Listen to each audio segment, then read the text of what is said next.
আলহামদুলিল্লাহ, সমস্ত প্রশংসা, সমস্ত তারিফ সেই মহান রব্বুল আলামিনের, যে মহান রব্বুল আলামিন আমাদেরকে আজ পবিত্র জুমার দিন জুমার নামাজের উদ্দেশ্যে জামিয়া রাসূলিয়া মসজিদে আসার বসার তৌফিক দান করেছেন। আমরা সকলে বলি আলহামদুলিল্লাহ। প্যারে হাজরিন, আল্লাহ রাব্বুল আলামিন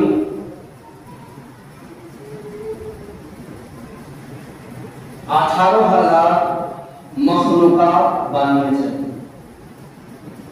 এই 18,000 মখলুকাতের মধ্যে সবচেয়ে দামি, সবচেয়ে মূল্যবান আল্লাহর যে মখলুক, তার নাম হচ্ছে ইনসান। মানুষকে সর্বশ্রেষ্ঠ মখলুক আল্লাহ রাব্বুল আলামিন করেছেন আশরাফুল মখলুকাত, সর্বশ্রেষ্ঠ মখলুক ইনসান। আর বাকি যা মখলুক আছে সব কিছুই আল্লাহ রাব্বুল আলামিন মানুষদের জন্য বানিয়েছেন। ছাগল, গরু, মহিষ, উট, এগুলো কাদের জন্য? আল্লাহর মখলুক আছে, কিন্তু আল্লাহ কাদের জন্য সৃষ্টি করেছেন? যেন এই মখলুকগুলো থেকে ইনসানরা ফায়দা নিতে পারে। গাছপালা, লতা পাতা সব কিছুই কার জন্য? আল্লাহ রাব্বুল আলামিন ইনসানদের জন্য বানিয়েছেন।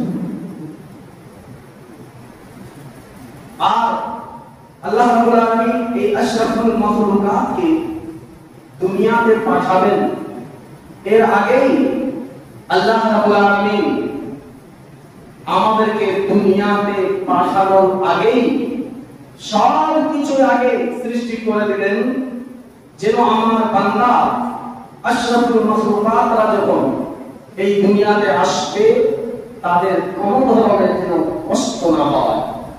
প্যারে হাজরিন, এক মানুষকে জিন্দা থাকার জন্য, জীবিত থাকার জন্য যা যা প্রয়োজন আল্লাহ রাব্বুল আলামিন সেটা বানিয়ে দিলেন এবং সেটা অর্জন করাকে বান্দাদের জন্য সহজ করে দিলেন। আমাদের জন্য দুনিয়াতে জীবিত থাকার জন্য বেশি ইম্পর্টেন্ট কি আছে? খাবার। খাবার না থাকলে আমরা জীবিত থাকতে পারবো না, না খেয়ে কয়দিন থাকবে? তো এই খাবার আল্লাহ রাব্বুল আলামিন ইনসানদের জন্য সৃষ্টি করলেন। কত যত জায়গাগুলো রয়েছে আল্লাহ রাব্বুল আলামিন সেই জায়গাগুলোতে আপনি বীজ লাগাবেন, আল্লাহ রাব্বুল আলামিন কিছুদিনের মধ্যে ফসল আপনাকে দিয়ে দেবেন। যেহেতু খাবার আমাদের জন্য জীবিত থাকার জন্য প্রয়োজন ছিল বেশি, আল্লাহ রাব্বুল আলামিন এই খাবারকে এমন ভাবে সৃষ্টি করলেন, বাস কিছু করতে হবে না। যেহেতু খাবার আমাদের প্রয়োজন, এই খাবারকে অর্জন করা আল্লাহ সহজ করে দিলেন। কিভাবে সহজ করলেন? যদি তুমি খাবার পেতে চাও, কিছু মাটি খনন করে একটি বীজ লাগিয়ে দাও, আর আল্লাহ রাব্বুল আলামিন ওই বীজের মধ্যে থেকে 70টি করে দানা বের করে দিবে এবং তোমরা খেতে থাকবে। বলুন সুবহানাল্লাহ। প্যারে হাজরিন, আল্লাহ কত মেহেরবান। খাবার আমাদের প্রয়োজন ছিল, তাকে হাসিল করা, অর্জন করা আল্লাহ সহজ করে দিলেন। একটি বীজ লাগাবো, আল্লাহ রাব্বুল আলামিন ওই একটি বীজ থেকে আমাদেরকে 70টি করে ধান দিয়ে দিবে। সহজ আছে। আর খাবার চাইতে বেশি মানুষদেরকে জীবিত থাকার জন্য ইম্পর্টেন্ট হচ্ছে পানি। আপনি না খেয়ে একদিন তো থাকতে পারেন, 2 দিন থাকতে পারেন, কিন্তু পানি না পান করে আপনি বেশি দিন থাকতে পারবেন। কয়েক ঘন্টা মানে রমজান মাসে, জুন মাসে যদি 15 ঘন্টা রোজা যদি হয়ে যায়, তো আগে 10 গ্লাস শরবত থাকবে আমার কাছে। অবস্থা আমাদের। তো খাবার চাইতে বেশি আমাদের প্রয়োজন ছিল পানি। আল্লাহ রাব্বুল আলামিন ইনসানদের জন্য পানিকে খাবার চাইতে বেশি সৃষ্টি করে দিলেন। জমিনের 3 ভাগের 4 ভাগের 3 ভাগ আল্লাহ রাব্বুল আলামিন পানি আর পানি রেখে দিলেন। খাবার প্রয়োজন ছিল কম, 1 ভাগ আল্লাহ রাব্বুল আলামিন জমিন রাখলেন খাবারের জন্য, আর খাবার চাইতে বেশি প্রয়োজন ছিল পানি। আল্লাহ রাব্বুল আলামিন 3 ভাগ জমিনে পানি আর পানি রেখে দিলেন। আর যেহেতু খাবার চাইতে বেশি ইম্পর্টেন্ট হচ্ছে পানি পান করা, আল্লাহ রাব্বুল আলামিন এই পানিকে হাসিল করা, অর্জন করা খাবার চাইতে আসান করে দিলেন, সহজ করে দিলেন। খাবারের মধ্যে কি ছিল? আপনি আগে মাটি খনন করবেন, হাল চাষ করবেন, কিছুদিন অপেক্ষা করবেন, পানি দিবেন, তারপরে বীজ দিবেন, আগাছাগুলো বের করতে হবে, দেখাশোনা করতে হবে, ইউরিয়া কি আছে দিতে হবে। এরপরে কিছু বড় হলে ওই জায়গা থেকে বের করে অন্য জায়গায় নিয়ে যেতে হবে। সেই জায়গায় ধান যখন পেকে যাবে আবার ধানকে কেটে নিয়ে এসে মিলে দিতে হবে। মিলের মধ্য থেকে ধান থেকে চাল বের করা হবে। এরপরে ওই চাল আপনি বাসায় নিয়ে আসবেন, আপনার স্ত্রী, আপনার বউ, আপনার মেয়েকে দিবেন, সে পানি দিয়ে রান্না করে আপনাকে খাওয়াবে। তো খাবার প্রসেসিং আল্লাহ এমন রেখেছেন, কিন্তু খাবার চাইতে বেশি ইম্পর্টেন্ট ছিল পানি পান করা। আল্লাহ রাব্বুল আলামিন পানিকে শুধুমাত্র বেশি সৃষ্টি করেননি, তাকে হাসিল করা, তাকে অর্জন করাটাও খাবার চাইতে সহজ করে দিলেন। খাবারের মধ্যে তো 1 মাস 2 মাস অপেক্ষা ছিল, কিন্তু পানির জন্য অপেক্ষা করতে হবে না। আপনি 30 ফিট 40 ফিট নিচে পাইপ দিয়ে দিলে, পাইপ করে দিলে আল্লাহ রাব্বুল আলামিন আপনাকে পানি দিয়ে দিবেন। দেরি করতে হবে না, বাস পানি বের করলেন আর পানি সঙ্গে সঙ্গে আপনি পান করতে পারেন। যেহেতু প্রয়োজন বেশি, তাই আল্লাহ রাব্বুল আলামিন এই পানিকে খাবার চাইতে বেশি সহজ করে দিলেন। বান্দা সহজ করে দিয়েছি, অর্জন করো, পিপাসা লেগেছে, বাস এখন তো আরো সহজ, সুইচ দাও, মোটরের সাহায্যে সঙ্গে সঙ্গে পানি চলে আসছে। যত আসান হয়ে যাচ্ছে আমরা ততই অলস হয়ে যাচ্ছি। প্রিয় হাজরিন, খাবার চাইতে বেশি ইম্পর্টেন্ট ছিল পানি। আল্লাহ পানিকে বেশি সৃষ্টি করলেন, তার অর্জন করা বেশি আসান করে দিলেন। এখন মানুষকে জীবিত থাকার জন্য এর চেয়েও বেশি ইম্পর্টেন্ট আরেকটি জিনিস হচ্ছে, সেটি হচ্ছে অক্সিজেন। খাবার 2 দিন না খেলে চলবে, 1 দিন 1.5 দিন পানি পান না করলেও মানুষ জিন্দা থাকতে পারবে। কেউ কষ্ট করলে সে 2 দিনও থাকতে পারবে বিনা পানিতে, কিন্তু অক্সিজেন 2-3 মিনিট না থাকলে বান্দার অবস্থা এমন হবে, ঠিক কিনা? তো অক্সিজেন বেশি প্রয়োজন ছিল বান্দাদের জন্য, খাবার চাইতে বেশি পানির প্রয়োজন। আল্লাহ পানিকে বেশি সৃষ্টি করলেন। পানির চাইতে বেশি প্রয়োজন ছিল অক্সিজেনের, বাতাসের। আল্লাহ রাব্বুল আলামিন এই অক্সিজেনকে পানির চাইতে বেশি সৃষ্টি করলেন। পানি তো ছিল জমিনের 4 ভাগের 3 ভাগ, আর অক্সিজেনকে আল্লাহ কত ভাবে সৃষ্টি করলেন? আসমান এবং জমিনের মাঝে যত স্পেস, যত খালি জায়গাগুলো রয়েছে, সমস্ত খালি জায়গাগুলোতে আল্লাহ রাব্বুল আলামিন অক্সিজেন গুলো রেখে দিলেন। বলুন সুবহানাল্লাহ। যেহেতু পানির চাইতে বেশি অক্সিজেন আমাদের প্রয়োজন, আল্লাহ রাব্বুল আলামিন অক্সিজেনকে হাসিল করা আরো সহজ করলেন। খাবার জন্য তো অপেক্ষা ছিল, পানির জন্য কিছু কষ্ট করলে সঙ্গে সঙ্গে পাইলাম। পানির চাইতেও বেশি দামি হচ্ছে অক্সিজেন। আল্লাহ বেশি হারে শুধু সৃষ্টি করেননি, বরঞ্চ এই অক্সিজেন গুলোকে আল্লাহ আমাদের নাকের ধারে রেখে দিলেন। বান্দা কষ্ট করতে হবে না, বাস নিঃশ্বাস ভিতরে নাও, অক্সিজেন চলে আসবে, আবার ছেড়ে দাও, তুমি জিন্দা থাকবে। বলুন সুবহানাল্লাহ। আল্লাহ কত মেহেরবান, কেমন কেমন নিয়ামত আল্লাহ দিলেন। প্রিয় হাজরিন, তো যেই জিনিস প্রয়োজন বেশি ইনসানদের জন্য, মানুষদের জন্য, আল্লাহ সেই জিনিসকে কত হারে সৃষ্টি করেছেন। খাবার চাইতে বেশি পানি, পানির চাইতে বেশি অক্সিজেন না থাকলে বান্দা জিন্দা থাকবে না। কিন্তু প্রিয় হাজরিন, আজ অনেক মানুষের অক্সিজেন শরীরে যখন কম হয়ে যায় তো অক্সিজেন সিলিন্ডার লাগানো হয়। আলহামদুলিল্লাহ, আমি যে সংগঠনের সাথে জড়িত আছি, আঞ্জুমানে আশরাফিয়া চ্যারিটেবল ট্রাস্ট, সৈয়দপুর শাখা থেকে, সৈয়দপুরে প্রথমে আমাদের সংগঠন আছে যার পক্ষ থেকে ফ্রি অক্সিজেন সিলিন্ডার সার্ভিস দেওয়া হয়, কোনো টাকা পয়সা নেওয়া হয় না। ব্লাড গ্রুপ আছে, সেটাও ফ্রি। যারা ডোনার আছেন তিনারা টাকা পয়সা কারো থেকে নেন না, এটা আমাদের সংগঠনে ফ্রি কম্পিউটার ট্রেনিং আছে, অনেক কিছু আছে। তার মধ্যে ফ্রি অক্সিজেন সিলিন্ডারও আছে আমাদের। আপনার প্রয়োজন আছে, হুইল চেয়ারের সুবিধা আছে, ইলেকট্রিক বেডের সুবিধা আমরা রেখেছি। এইভাবে সামাজিক কার্যক্রম আমরা করতে যাচ্ছি। আর এই সমস্ত কার্যক্রম কিসের জন্য হচ্ছে? আমার প্রিয় মুর্শিদ আওলাদে রাসূল হুজুর কায়েদে মিল্লাত দামাত বারকাতুহুল আলিয়া তার কথার উপরে। আর এক টাকাও বাইরে থেকে আমরা কোনো ব্যক্তি থেকে কালেকশন করি না, যা আমরা কর্মী আছি মাসিক আমরা কালেকশন দিয়ে থাকি, সেগুলো থেকে এই কাজগুলো হয়ে যাচ্ছে। বাস কিসের জন্য? আল্লাহ এবং তার রাসূলকে রাজি এবং খুশি। তো বলছিলাম, অনেক মানুষ আছে যার শরীরে অক্সিজেনের অভাব হয়ে যায়, তো অক্সিজেন লাগানো হয়। অক্সিজেন লাগানো হয়, তখন কি হয়? সেই বান্দা জীবিত থাকার কিছু হার বেড়ে যায়, কিন্তু অনেক সময় অক্সিজেন থাকার পরেও বান্দার মৃত্যু হয়ে যায়, তাই না? কেন? আওয়াজ আসবে আল্লাহর মার্জি। আমি বলবো প্যারে হাজরিন, খাবার ক্ষুধা নিবারণ তো করে, পানি পিপাসা নিবারণ তো করে, অক্সিজেন মানুষকে নিঃশ্বাস নিতে সহযোগিতা তো করে, কিন্তু কখন? যখন ওই খাবারের মধ্যে আল্লাহর রহমত হবে, তখনই খাবার আপনার ক্ষুধা নিবারণ করবে।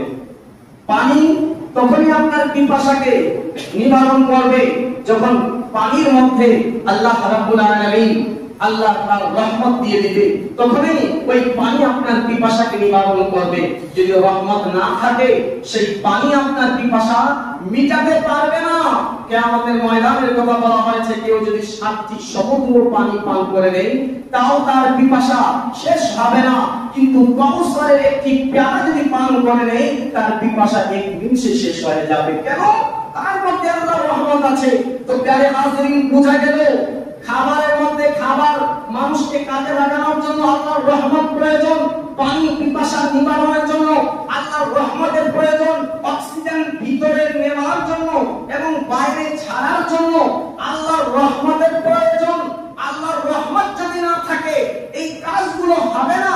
তো বোঝা যায় খাবার চাইতে বেশি পানির প্রয়োজন ছিল, পানিকে আল্লাহ বেশি সৃষ্টি করলেন। পানির চাইতে বেশি অক্সিজেনের প্রয়োজন ছিল, আল্লাহ অক্সিজেনকে সৃষ্টি করলেন। আর এই সমস্ত জিনিসের চাইতে বেশি প্রয়োজন কি আছে? আল্লাহর রহমতের, ঠিক কিনা? আল্লাহর রহমতের সবচাইতে বেশি প্রয়োজন। তবে আল্লাহ রাব্বুল আলামিন কি সারা আল্লাহ রাব্বুল আলামিন কি রহমতকে কত হারে সৃষ্টি করেছেন। প্যারে এই বাতাস তো ছিল স্পেসের মধ্যে, আসমান জমিনে যত খালি জায়গা, যত স্পেস আছে সেই জায়গায়, কিন্তু এর চাইতে বেশি রহমতের প্রয়োজন। আল্লাহ তুমি রহমতকে কত সৃষ্টি করেছো।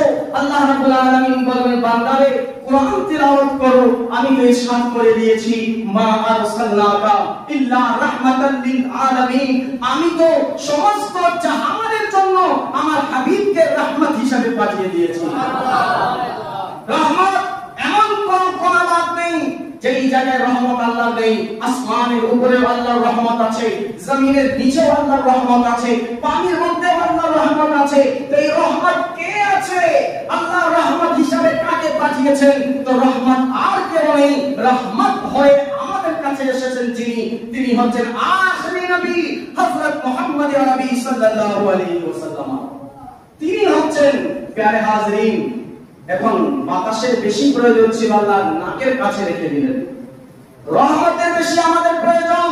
হে আল্লাহ, তুমি তোমার হাবিবকে রহমত বানিয়েছো, তোমার হাবিবকে কোথায় রেখেছো? যেই জিনিসের প্রয়োজন বেশি অর্জন করা সহজ। আল্লাহ রাব্বুল আলামিন বলেন, কুরআনুল কারীম তেলাওয়াত করে বুঝে আসবে। আল্লাহ রাব্বুল আলামিন ইরশাদ করেন, আন-নাবিয়্যু আওলা বিল মুমিনিনা মিন আনফুসিহিম, আমি আল্লাহ আমার রাহমাতুল লিল আলামিন নবীকে মুমিনদের নফসের, মুমিনদের জানের চেয়ে তো বেশি কাছে রেখে দিয়েছি। বলেন সুবহানাল্লাহ। এই বাতাস তো নাকের বাইরে, নাকের নিচে ছিল, কিন্তু তার চেয়ে বেশি রহমত প্রয়োজন, আমাদের জানের চাইতেও বেশি কাছে আল্লাহর নবীকে আল্লাহ রেখে দিলেন। প্যারে হাজরিন, এত বড় বড় নিয়ামত আল্লাহ দিলেন আমাদেরকে, খাবারের মতো নিয়ামত। আর যদি আমরা নিজের শরীরের দিকে যদি খেয়াল করি, আমরা হাত উঠাইতে পারছি, এটা আল্লাহর অনেক বড় নিয়ামত। অনেক মানুষ আছে যার হাত আছে কিন্তু উঠাতে পারে না। একবার তাকে জিজ্ঞাসা করে দেখবেন কেমন লাগে। আমরা যে চোখের পাতা নড়াইতে পারছি, উপর নিচ করতে পারছি, এটাও আল্লাহর অনেক বড় রহমত। আপনি যদি চোখের পাতা নামাইতে না পারেন কত যে কষ্ট হবে। কারো যদি এমন রোগ আল্লাহ না করুক, কারো যদি ভয় থাকে, জিজ্ঞাসা একবার করবেন। জবান আল্লাহর কত বড় নিয়ামত, যার নেই তার থেকে একবার জিজ্ঞাসা করবেন, সেই ইশারায় বলবে জবান যদি থাকতো আমি মনের ইচ্ছেগুলোকে আরামভাবে সবার সামনে শেয়ার করতে পারতাম। তো আমাদের অঙ্গ প্রত্যঙ্গ, মাথার চুল থেকে নিয়ে পায়ের নখ পর্যন্ত আল্লাহ রাব্বুল আলামিন তার নিয়ামত দিয়ে আমাদেরকে ভরপুর করেছেন। এমনকি আমরা যে ঘরে থাকি, এই ঘরটা আল্লাহর একটি নিয়ামত আছে। যদি ঘর না থাকে তবে লাঞ্ছনা, লাঞ্ছিত আমরা হতে হবে আমাদেরকে। তো সব দিক থেকে যদি আমরা দেখি, আল্লাহ রাব্বুল আলামিন নিয়ামত দিয়ে ভরপুর করে দিলেন। কুরআনুল কারীম ফুরকানুল মাজিদ আল্লাহ ইরশাদ করেন, ওয়া ইন তাউদ্দু নি'মাতাল্লাহি লা তুহসুহা। হে আমার বান্দারা, আমি আল্লাহ তোমাদেরকে এতই নিয়ামত দিয়েছি, এতই নিয়ামত দিয়েছি, যদি তোমরা ওয়া ইন তাউদ্দু নি'মাতাল্লাহ, যদি তোমরা আমার নিয়ামতগুলোকে গণনা করতে চাও, গুনতে চাও, কোনদিন আমার নিয়ামতগুলো গুনতে পারবে না। ও অগণিত নিয়ামত আল্লাহ দিলেন। সবচেয়ে বড় নিয়ামত, যেই নিয়ামতের কারণে আজ আমরা এখানে মসজিদে বসে আছি, আমি দাঁড়িয়ে কথা বলছি, সেই নিয়ামতটি কি? জান, নাফস, আত্মা। এর চেয়ে বড় নিয়ামত কি? আত্মা যদি না থাকে এই হাত কোনো কাজের নেই। চোখ থাকলেও দেখতে পারবে না, জিহ্বা থাকলে বলতে পারবে না, কান না থাকলে শুনতে পারবে না, পা আছে কিন্তু হাঁটতে পারবে না। কেন? আত্মা নেই। তো সবচেয়ে বড় নিয়ামত জান আমাদেরকে আল্লাহ দিলেন। এত বড় বড় নিয়ামত দেওয়ার পরেও আল্লাহ রাব্বুল আলামিন কুরআনুল কারীম ফুরকানুল মাজিদের কোন একটি আয়াতের মধ্যে এটা বলেননি, হে বান্দা আমি তোমাকে হাত দিয়েছি, আমি আল্লাহ ihsan করে দিলাম, আমি তোমাকে পা দিয়েছি, আমি আল্লাহ মেহেরবানি করে দিলাম, আমি তোমাদেরকে জান দিলাম, আমি আল্লাহ মেহেরবানি করলাম। খাবারের কেমন প্রয়োজন, কোনদিন আল্লাহ বলেননি আমি তোমাদেরকে খাবার দিলাম, অনুগ্রহ করলাম, মেহেরবানি করলাম। পানির বেশি প্রয়োজন, আল্লাহ পানি দিলেন, কোনদিন বলেননি বান্দা তোমাদেরকে পানি দিয়েছি, মেহেরবানি করলাম। বাতাস দিলাম, অক্সিজেন দিলাম, আমি আল্লাহ তোমাদের উপর মেহেরবানি করেছি।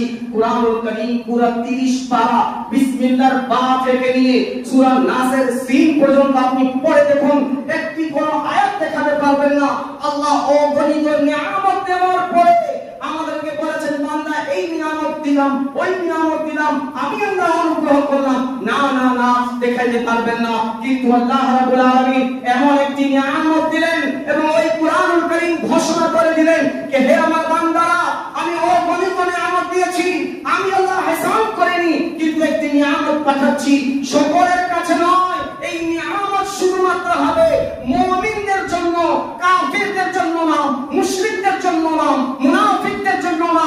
যারা মুমিন হবে আমি আল্লাহ সেই মুমিনদের জন্য একটি নিয়ামত পাঠাচ্ছি। আর নিয়ামত পাঠিয়ে দিয়ে আমি আল্লাহ তাদের উপরে অনুগ্রহ করছি, মেহেরবানি করছি, ihsan করে দিচ্ছি। সেই নিয়ামত কি আছে? আল্লাহ বলেন লাকাদ মান্নাল্লাহু আলাল মুমিনিনা ইয বাআসা ফীহিম রাসূলা। নিশ্চয় আমি আল্লাহ মুমিনদের উপরে ihsan করে দিলাম যে তাদের মধ্য থেকে, তাদের ভিতর থেকে একটি মুবারক রাসূলকে আমি আল্লাহ পাঠিয়ে দিয়েছি। তো বড় বড় নিয়ামত আল্লাহ দিলেন, শুকরিয়ার কথা বলেননি বান্দা এই নিয়ামত দিয়েছি। কিন্তু প্যারে যখন আল্লাহ রাব্বুল আলামিন তার হাবিবকে আমাদেরকে দিলেন, রাসূলুল্লাহ সাল্লাল্লাহু আলাইহি ওয়াসাল্লামকে আমাদের কাছে পাঠালেন, আল্লাহ রাব্বুল আলামিন বলছেন বান্দা আমি ihsan করেছি। প্যারে হাজরিন, যখন আল্লাহ হয়ে আমাদের উপর ihsanের কথা বলছেন तो एहसान फरामोश वो बंदे होंगे जो अल्लाह एहसान कह रहा है और हम एहसान को भूल जाएं। আল্লাহ অনুগ্রহের কথা বলছে আর আল্লাহ সেই অনুগ্রহের কথা, মেহেরবানির কথা ভুলে যাব। তারা ihsan ফরামোশ হবে, ihsan তারা ভুলে গিয়েছে। কিন্তু আলহামদুলিল্লাহ আমরা মুমিন আছি, আল্লাহ কোন কাফিরের উপর ihsan করেননি, মুমিনদের উপরে লাকাদ মান্নাল্লাহু আলাল মুমিনিন, রাসূলুল্লাহকে দিয়ে সাল্লাল্লাহু আলাইহি ওয়াসাল্লাম আল্লাহ তার হাবিবকে দিয়ে মুমিনদের উপর ihsan করেছেন। এখন এই ihsanের শুকরিয়া তারাই জানাবে যাদের দিলের মধ্যে ঈমান হবে। আলহামদুলিল্লাহ, নবীকে পেয়ে আমরা শুকরিয়া জানাই। শুকরিয়া জানানো কথাও দ্বারা, জবান দ্বারা শুকরিয়া জানানো যায়, হাত পা শরীর দ্বারাও শুকরিয়া জানানো যায়। আমরা অঙ্গ প্রত্যঙ্গ থেকে, জবান থেকে শুধু নয়, আমরা পুরো শরীরের অঙ্গ প্রত্যঙ্গ থেকে আল্লাহর শুকরিয়া জানাচ্ছি যে মাওলা তুমি তো ihsanের কথা বলেছো। দেখো দেখো, যেই তারিখে তুমি তোমার হাবিবকে দিয়ে আমাদের উপর ihsan করেছো, আমরা সৈয়দপুরবাসী ওই তারিখে তোমার শুকরিয়া জানাচ্ছি। বাসা থেকে বের হয়ে রেলওয়ে ময়দানে জশ্নে জুলুসে গিয়ে সরকার কিয়ামত মারহাবা নারায়ে রিসালাতের স্লোগান দিয়ে প্যারে আমরা আল্লাহ রাব্বুল আলামিনের শুকরিয়া জানাবো। গরীব মিসকিনকে খাবার খাওয়াইয়ে, যারা অসহায় রয়েছে তাদের সহায়তা করে, যারা গরীব আছে তাদেরকে কাপড় দিয়ে, যারা গরীব আছে তাদেরকে টাকা পয়সা দিয়ে তাদের সাহায্য করে, এইভাবে আমরা আল্লাহ রাব্বুল আলামিনের শুকরিয়া জানিয়ে থাকি। কিন্তু আল্লাহ আজ আফসোস লাগে, কিছু কিছু লোক নিজেকে মুমিন তো বলে আর আল্লাহ রাব্বুল আলামিনের দেওয়া এই ihsan, এই মেহেরবানিকে ভুলে যাচ্ছে। প্যারে আমি একটি কথাই বলবো কি খুশি তো রাসূলুল্লাহ সাল্লাল্লাহু আলাইহি ওয়াসাল্লামের জন্মতে ওই ব্যক্তিরা হবেন যারা যারা রাসূলুল্লাহকে ভালোবাসেন, ঠিক কিনা? যারা ভালোবাসে আর যারা ভালোবাসে না তাদের কোথায় আলাদা। প্যারে হাজিরিন, আল্লাহ রাসূল সাল্লাল্লাহু আলাইহি ওয়াসাল্লামের জন্মতে আমরা আনন্দ করি, খুশি করি। এমন আনন্দ খুশি করতে হবে যে আনন্দ খুশি আল্লাহ এবং তার রাসূল জায়েজ বলেছেন। সেটাই যেমন রেলিতে যাওয়া। আজ আমাকে আফসোস লাগলো একটি ভিডিও দেখে, ব্রাহ্মণবাড়িয়াতে তাওহীদি জনতা, কওমি মাদ্রাসার কিছু ছাত্ররা এবং শিক্ষকরা মিলে রেলি বের করে রেলির বিরুদ্ধে কথা বলল। এটা কেমন কথা? রেলি বের করে রেলির বিরুদ্ধে কথা বলছে। আপনি রাসূলুল্লাহ সাল্লাল্লাহু আলাইহি ওয়াসাল্লাম রেলিকে বন্ধ করছেন একটি রেলি বের করে? এটা হতে পারে? মদ খায়, মদকে হারাম করা যায়? সে কি কাজ করলো? তারা রেলি বের করলো, মিছিল করলো, সমাবেশ করলো, আন্দোলন করলো, সমাবেশ করে প্রেস ক্লাবে, ব্রাহ্মণবাড়িয়া প্রেস ক্লাবের সামনে তারা জমা হয়। রেলির কথাকে তারা রেলি বের করে রেলিকে নিষেধ করছে, শিরিক করতে তারা বলতে লাগলো। প্যারে তাদের মতো আহমদ আর কারা হবে? তাই প্যারে হাজিরিন, আমাদেরকে আগে বুঝতে হবে এই রেলির মধ্যে আমরা নিজের বাবার জন্য যাচ্ছি না, নিজের মায়ের জন্য যাচ্ছি না, যাচ্ছি কার জন্য? নবীর মুহাব্বতে, নবীর প্রেম ভালোবাসার জন্য, রাসূলুল্লাহ সাল্লাল্লাহু আলাইহি ওয়াসাল্লামের প্রেম ভালোবাসার জন্য। যেই কাজ শরীয়ত নিষেধ করেনি ওই কাজ যদি করা হয় তবে অবশ্যই তার মধ্যে কোনো গুনাহ হবে না। আর শরীয়ত যদি নিষেধ করে থাকে, যেমন ঢোল তবলা বাজানো, নাচ গান করা, এটা অবশ্যই, এটা তো কোনদিন জায়েজ হবে না। এখন প্যারে হাজিরিন, আল্লাহ রাব্বুল আলামিন তার হাবিব সাল্লাল্লাহু আলাইহি ওয়াসাল্লামকে আমাদের কাছে পাঠিয়ে এত বড় ihsan করে দিলেন, তবে সেই ihsaনের শুকরিয়া আমরা জানাবো কিনা?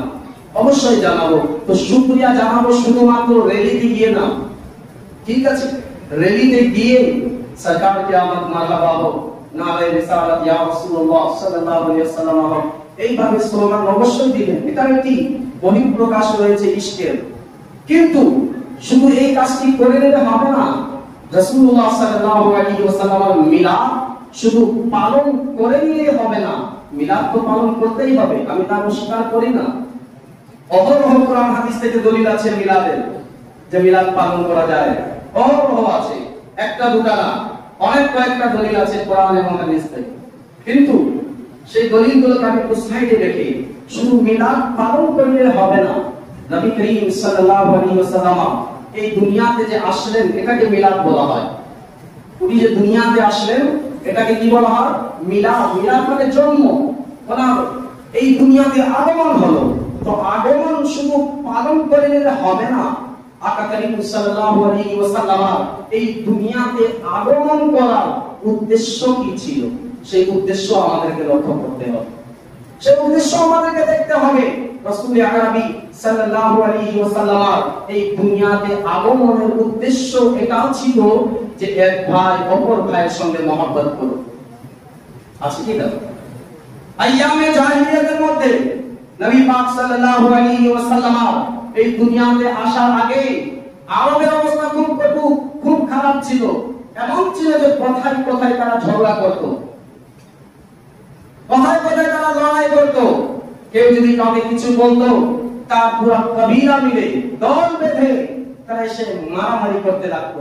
কিন্তু রাসূলুল্লাহ সাল্লাল্লাহু আলাইহি ওয়াসাল্লাম আসার পরে এক মুমিন অপর মুমিনকে ভাই বানিয়ে দিলেন। এটাই হচ্ছে মিলাদের মাকসাদ। শুধু এক মায়ের পেট থেকে দুনিয়াতে আসলে ভাই হবে এটা না, রাসূলুল্লাহ সাল্লাল্লাহু আলাইহি ওয়াসাল্লাম বলে দিলেন, তুমি যদি কালমা পড়েছো আর অন্য কেউ বাংলাতে নেই, সে অন্য কোন রাষ্ট্রতে আছে, সে যদি কালমা পড়েছে তবে সেও তোমার ঈমানি ভাই আছে। বলেন সুবহানাল্লাহ। এই ভাইগুলো বানাচ্ছেন কে? আকা করিম সাল্লাল্লাহু আলাইহি ওয়াসাল্লাম। প্যারে হাজিরিন, আর যদি কথা যদি বলা হয় অনেক কথা, যে রাসূলুল্লাহ সাল্লাল্লাহু আলাইহি ওয়াসাল্লামের পুরো জীবন আপনি দেখবেন, আকা করিম সাল্লাল্লাহু আলাইহি ওয়াসাল্লামের জীবনে তিনি যে কাজগুলো করেছেন সেটা আমাদের জন্য কি হবে? সুন্নাত। ঠিক কি না? সুন্নাত আছে, অনেক সুন্নাত আছে আকা করিম সাল্লাল্লাহু আলাইহি ওয়াসাল্লামের, ও গণিত সুন্নাত যেগুলোর উপরে আমল করা আমাদের জরুরি। যেমন ডান হাত দিয়ে খাবার খাওয়া, 3 আঙ্গুল দিয়ে লুকমা, ছোট লুকমা করে খাবার খাওয়া সুন্নাত। খাবার আগে বিসমিল্লাহ বলা সুন্নাত। ঘুমানোকে কিবলা দিকে মুখ করে ডান হাতকে কানের নিচে রেখে এবং একটু পাগুলোকে উপরে উঠিয়ে দিয়ে হাত তার উপরে, অর্থাৎ মুহাম্মদ যেভাবে লেখা হয় সেই সূরাতে ঘুমানো, এটা হচ্ছে সুন্নাতে মুবারাকা। প্যারে হাজিরিন, দাড়ি রাখা সুন্নাতে মুবারাকা, মিসওয়াক করা সুন্নাতে মুবারাকা, পাগড়ি পরা সুন্নাতে মুবারাকা। এইভাবে অনেক কাজ আছে যেগুলো সুন্নাত আছে। যদি সুন্নাত যদি বলি 1 ঘন্টা লাগে যাবে, কি সুন্নাত কি সুন্নাত কি সুন্নাত আছে। কিন্তু আমি একটি কথা বলে দিতে চাই, রাসূলুল্লাহ সাল্লাল্লাহু আলাইহি ওয়াসাল্লাম পাগড়ি বাঁধা সুন্নাত কবে থেকে? যখন থেকে নবী সাল্লাল্লাহু আলাইহি ওয়াসাল্লাম এমন উপযুক্ত হলেন দুনিয়াতে আগমনের পরে, যখন তিনি নিজ হাত থেকে পাগড়ি বাঁধা শুরু করে দিলেন, তখন থেকে পাগড়ি বাঁধা সুন্নাত হলো। মিসওয়াক করা কখন থেকে সুন্নাত হলো? যখন থেকে রাসূলুল্লাহ সাল্লাল্লাহু আলাইহি ওয়াসাল্লাম মিসওয়াক করা শুরু করেছেন, তখন থেকে মিসওয়াক করা সুন্নাত আছে। এমন সুন্নাত আছে যে সুন্নাত রাসূলুল্লাহ সাল্লাল্লাহু আলাইহি ওয়াসাল্লাম কয়েকবার করেছেন, আর এমন সুন্নাত আছে যে সুন্নাত নবী করিম সাল্লাল্লাহু আলাইহি ওয়াসাল্লাম জীবনে একবার করেছেন আর ওই সুন্নাতের উপর আমল হয়নি। কিন্তু প্যারে হাজিরিন, আজ রাসূলুল্লাহ সাল্লাল্লাহু আলাইহি ওয়াসাল্লাম জাহিরি ইন্তেকাল হয়ে গিয়েছে। আমি হায়াতুন নবীর কায়েল আছি, আকা করিম কবরের মধ্যে হায়াতে আছেন, জিন্দা আছেন, এটা আমার ঈমান, এটাই আমার আকীদা আছে। কিন্তু আমি আপনাদেরকে বোঝাতে চাচ্ছি, এখন তিনার জাহিরি বিসাল হয়ে গিয়েছে। এখন আকা করিমের জাহির ভাবে পাগড়ি বাঁধা, তিনি এই সুন্নাতে আমল করছেন না। মিসওয়াক করা এই সুন্নাতে এখন তার আমল হচ্ছে না। কিন্তু এমন একটি সুন্নাত আছে রাসূলুল্লাহ সাল্লাল্লাহু আলাইহি ওয়াসাল্লাম জন্মের দিন থেকে নিয়ে তিনি পালন করেছেন, কোনদিন সেই সুন্নাত বাদ দেননি। এমনকি ইন্তেকালের পরেও মাজার মুবারক থেকে ওই সুন্নতের আওয়াজ এসেছে। সেই সুন্নতটি কি ছিল? সেই সুন্নতটি ছিল তার উম্মতের চিন্তা। তার উম্মতের চিন্তা যখন তিনি দুনিয়াতে আগমন করলেন, সঙ্গে সঙ্গে সাইয়্যিদা আমিনা রাসূলুল্লাহ সাল্লাল্লাহু আলাইহি ওয়াসাল্লামের আম্মা জান তিনি বলেন, আমি দেখলাম আমার সন্তান যেদিন দুনিয়াতে আগমন করলো, সঙ্গে সঙ্গে সিজদায় গিয়ে সুবহান রাব্বিয়াল আলা না বলে রব্বি হাবলি উম্মতি বলছেন, রব্বি হাবলি উম্মতি বলছেন। তো নবী করিম সাল্লাল্লাহু আলাইহি ওয়াসাল্লাম দুনিয়াতে আসার পর থেকে উম্মতের চিন্তা উম্মতের ভিতরে ছিলেন। যখন জওয়ান হলেন তখন রব্বি হাবলি উম্মতি বললেন। মেরাজে গেলেন, ওই থেকে উম্মতের কথা খেয়াল করে 5 ওয়াক্ত নামাজ নিয়ে আসলেন। প্যারে হাজিরিন, যখন তার ইন্তেকাল হয়ে গেল, মাওলানা আলী বলেন, তো যখন তিনাকে কবরে শোয়ানো হলো, আমি দেখলাম ঠোঁট মোবারক নড়ছে, কান লাগিয়ে আওয়াজ শুনলাম, তো দেখছি আওয়াজ আসছে রাসূলুল্লাহ সাল্লাল্লাহু আলাইহি ওয়াসাল্লামের জাহিরি ইন্তেকালের পরে মাজার মুবারক থেকে আওয়াজ আসছে, রব্বি রব্বি হাবলি উম্মতি, রব্বি হাবলি উম্মতি। তো প্যারে এই কথা যদি বলি ভুল হবে না। রাসূলুল্লাহ সাল্লাল্লাহু আলাইহি ওয়াসাল্লামের পুরো জীবনের সবচেয়ে বড় যদি কোন সুন্নাত হয়ে থাকে, সেই সুন্নতের নাম হচ্ছে উম্মতের ফিকর, উম্মতের চিন্তা। আর আজ এই সুন্নতকে আমরা ছেড়ে দিয়েছি। মিসওয়াককে আমরা খুব ভাবে কেটে নিয়েছি, পকেটে নিয়ে ঘুরি। মিসওয়াক রমজান মাসে দেখা যায় পুরো রাস্তা ঘুরে ঘুরে আসর সময় মিসওয়াক করা হয়। কেন? সুন্নাত, সুন্নাত হয় না? পাগড়ি বাঁধার সুন্নাত প্রমাণ করলাম। উম্মতের ফিকর যে আছে, উম্মতের চিন্তা যে আছে, উম্মতের ব্যাপারে চিন্তা ধারণা করা, এটাই যে সুন্নাত আছে, এটা সবচেয়ে বড় সুন্নাত। আর এর উপরে আমাদের কোনো আমল নেই। দাড়ি রাখা সুন্নাত খুব আলোচনা হয়।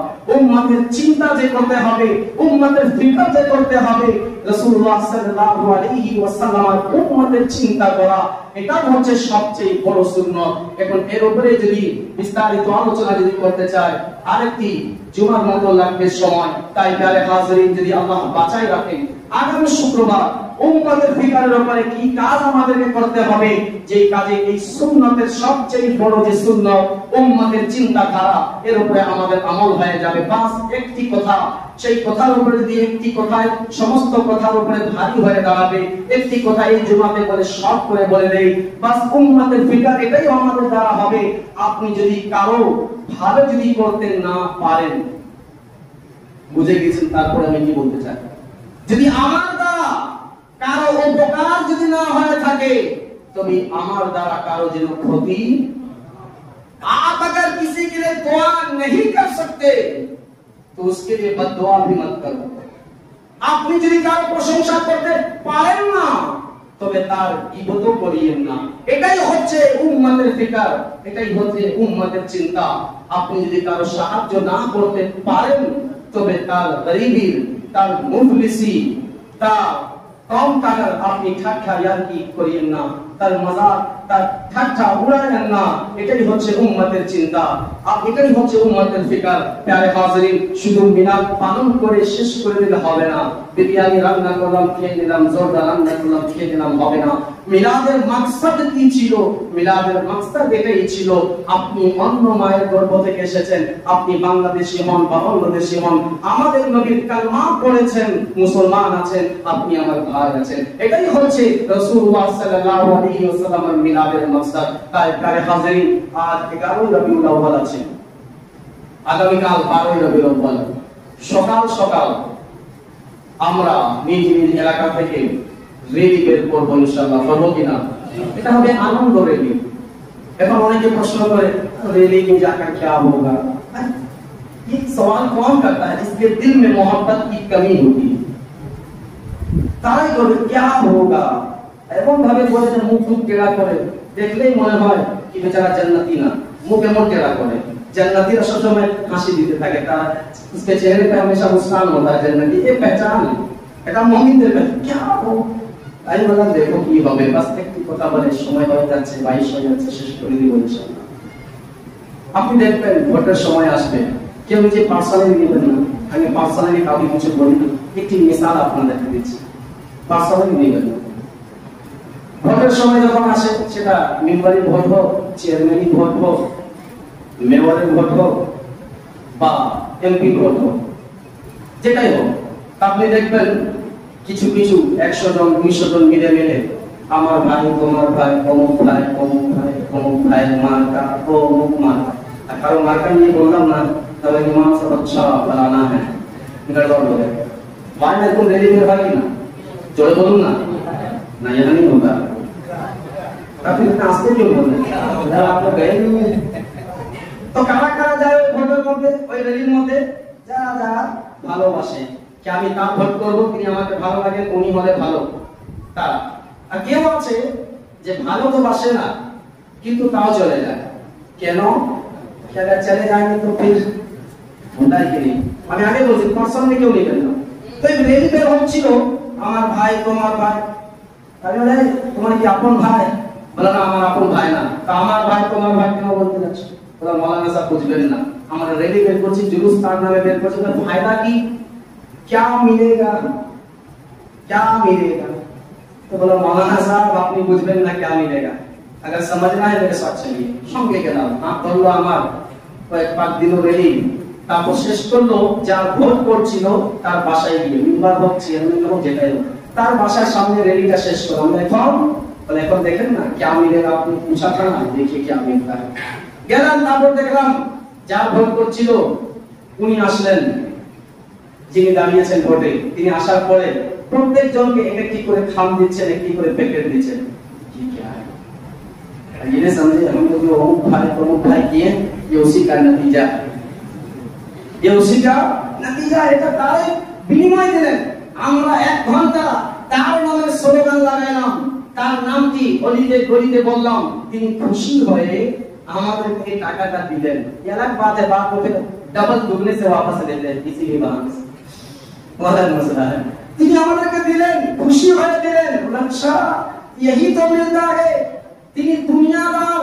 তিনি দুনিয়ার লোক তিনি মালিক আছেন টাকা তিনি মালিক আছেন বিরিয়ানি তিনি মালিক আছেন খিচড়া তার নামের স্লোগান আপনি যদি 1 ঘন্টা লাগালেন তিনি আপনাকে টাকা দিবে যেহেতু তিনি টাকার মালিক সে আপনাকে খাবার দিবে সে খাবারের মালিক আছে সে আপনাকে দিবে তেমনি ভাবে আপনি যদি রাসূলুল্লাহ সাল্লাল্লাহু আলাইহি ওয়াসাল্লামের নামের স্লোগান লাগাবেন তার জন্য জুলুসে বেরিয়ে আসবেন তো আমার নবী শুধু টাকার মালিক নয় তিনি জান্নাতের মালিক আছেন তিনি আপনাদেরকে জান্নাত प्यारे हाजिर आपको में क्या मिलेगा इश्क हो तो सभी चले जाएंगे प्यारे हाजिरिन तो যাই হোক আগামী শনিবারে আলহামদুলিল্লাহ প্রত্যেক বছরের এই বছর 1984 বছর থেকে নিয়ে আঞ্জুমানে গাউসিয়ার নেতৃত্বে আয়োজনে রেলওয়ে ময়দান থেকে জশ্নে জুলুস ঈদ মিলাদুন নবী বের হতে যাচ্ছে 1984 जब मेरी पैदाइश नहीं हुई थी তখন থেকে অর্থাৎ যখন থেকে চোখ খুলেছি তখন থেকে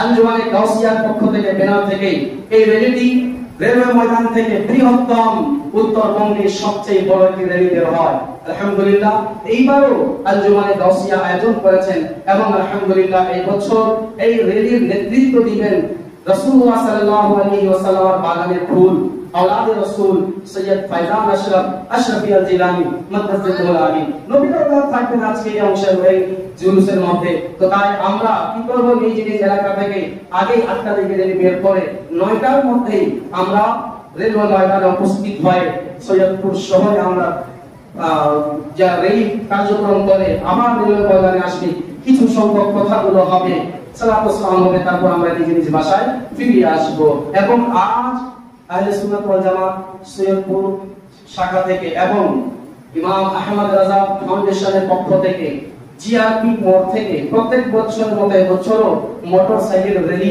বের হবে গত জুমা বের হয়েছিল আহলে সুন্নাত ওয়াল জামাতের পক্ষ থেকে শুরু আজ হবে ইমাম আহমদ রাজা ফাউন্ডেশন এবং আহলে সুন্নাত ওয়াল জামাত সৈয়দপুর শাখার পক্ষ থেকে এই র্যালিটি বের হবে জিআরপি মোড় থেকে মোটরসাইকেল র্যালি তো যাদের মোটরসাইকেল আছে বা যাদের নেই আপনারা কি করবেন একজনকে সহযোগিতা নিয়ে আপনারা সেই র্যালিতে অংশগ্রহণ করে নেবেন আল্লাহ রাব্বুল আলামিন আমাদের সকলকে কবুল করুন এবং আরেকটি লাস্ট কথা আজ শুক্রবার 12 তারিখে রজনী হয়ে যাবে আমাদের মসজিদে আজকে মিলাদের আয়োজন করা হয়েছে যে এই মিলাদের মধ্যে যিনারা শিরনিতে অংশগ্রহণ করতে চান নামাজের পরে মসজিদে তো কালেকশন হবে এরপরে সঙ্গে